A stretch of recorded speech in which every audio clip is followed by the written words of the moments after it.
Hi, it's Richard from Guitarist here, and I've got 4 of the new Gretsch semis for you to have a look at. They're Japanese made, middle of the range.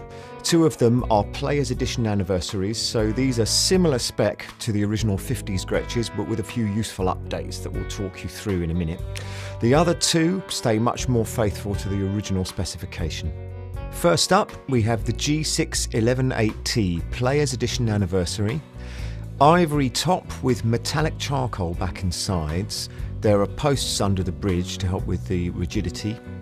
A combination of chrome and nickel hardware. There are the Gretsch Filtertron pickups which feed through a master, volume and tone with a blend control for each pickup, so the pickups have individual volumes which can be controlled by the master. This actually does have a treble bleed as well, so that the tone stays consistent as you turn the guitar down. Right, locking tuners, a Tusk XL nut, that's Tusk with a Q, nothing to do with elephants. Thread through Bigsby rather than the old-fashioned pin type, which makes it an awful lot easier to restring. An unbound rosewood fretboard with the thumbnail inlays.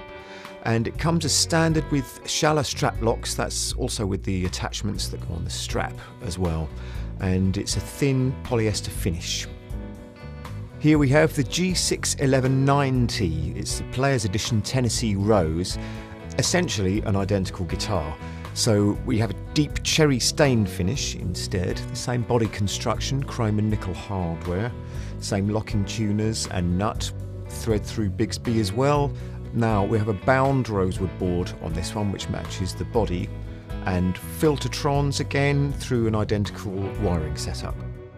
Here's the G6120T 55GE, okay, that's the Chet Atkins. It's a more traditional guitar, it has a nitro finish though it isn't aged. The body is made from laminated maple throughout, finished in see-through light orange. Have a 2-piece maple neck, and you'll notice a wider headstock.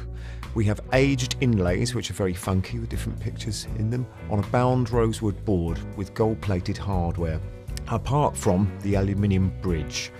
The pickups are TV Jones T-Armands, not D-Armands, they're replicas of the original single coil D-Armands that predate the Filtertrons. And we have a master volume and tone, again with individual pickup volumes. Finally, the G6136T 59GE, that's short for 1959 Falcon.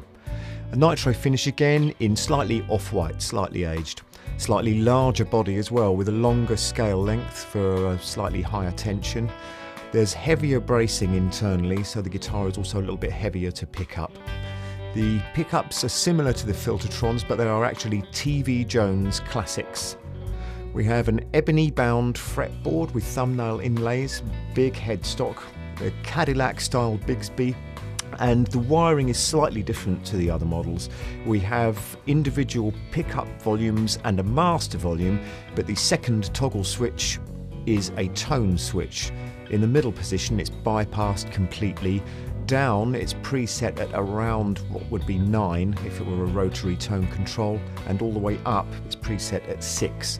Originally designed I think for Chet Atkins so that he didn't have to fiddle around with a tone control in the middle of playing a tune. Right, now it's time to give you a few sound bites and then put the guitars through their paces on a tune.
Thank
you.